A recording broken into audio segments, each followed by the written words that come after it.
হেই football প্রেমী জনগণ, কি অবস্থা সবার? সুইজারল্যান্ড এবং ইংল্যান্ডের ম্যাচ কেমন উপভোগ করলেন? খুব সুন্দর হাড্ডাহাড্ডি লড়াই হলো একটা ম্যাচে। ইংল্যান্ড যেভাবে অ্যাটাক করলো এবং সুইজারল্যান্ড যতগুলো সুযোগ মিস করলো, আসলে এই সুযোগগুলো যদি কাজে লাগতো তাহলে হয়তো বা ট্রাইব্রেকারে যাইতো না, এক্সট্রা টাইমে যাইতো না, খেলাটা অনেক আগেই সমাপ্ত হয়ে যেত।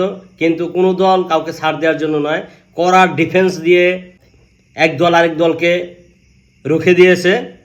খেলার প্রথম থেকেই ইংল্যান্ড এবং সুইজারল্যান্ড সবাই রক্ষণাত্মকভাবেই খেলছিল, যাতে কোনোভাবেই গোল না খায়। এই জন্য ফার্স্ট হাফ গোল শূন্য ড্র হয়, কিন্তু সেকেন্ড হাফে আক্রমণের ধার আস্তে আস্তে বাড়তে থাকে।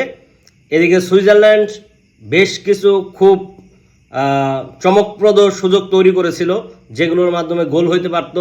তবে খেলার 75 মিনিটে এমবোলো, সুইজারল্যান্ডের এমবোলো সুন্দর একটা গোল দেয়। গোল দেওয়ার ফলে সুইজারল্যান্ড এগিয়ে যায়। যেহেতু 75 মিনিটে গোল হয়, তারপর ইংল্যান্ডের আক্রমণের ধার কিন্তু আরও বাড়তে থাকে।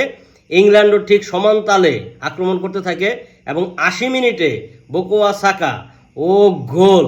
What a goal man! কি প্রায় ডি বক্সের বাইরে থেকেই এক কিক নিয়ে সুন্দর একটা গোল দেয়। অসাধারণ গোল, দেখতে খুবই সুন্দর, I soothing goal, stunning, beautiful. কি বললে এটাকে বিশেষায়িত করা যাবে আমি জানি না। কি সুন্দর একটা গোল দিয়ে ঠিক সমতায় নিয়ে আসে। এরপর খেলা ফুল টাইম যখন শেষ হয়, এরপর খেলা চলে যায় এক্সট্রা টাইমে। এক্সট্রা টাইমেও খুব চেষ্টা করে দুই দলই আক্রমণ প্রতি আক্রমণের মাধ্যমে গোল দেওয়ার জন্য, কিন্তু এক্সট্রা টাইমে কোনো গোল হয় না। এই এক্সট্রা টাইমের মধ্যে কিন্তু খেলা দারুণভাবে ঘুরে যাওয়ার একটা পসিবিলিটি থাকে, কিন্তু সেই গোলের দেখা কোনো দল পায়নি। অবশেষে তা পেনাল্টি শুট আউটে গড়ালো। পেনাল্টি শুট আউটে প্রথম গোল নিতে আসে ইংল্যান্ডের Cole Palmer. Wow, what a player! সে দায়িত্ব নিয়ে চলে আসে।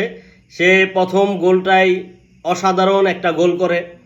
এরপর সুইজারল্যান্ডের আকিনজি, সে আসে গোল নিতে এবং তার একটা দুর্বল শট, সেটা গোলকিপার ফিরিয়ে দেয়।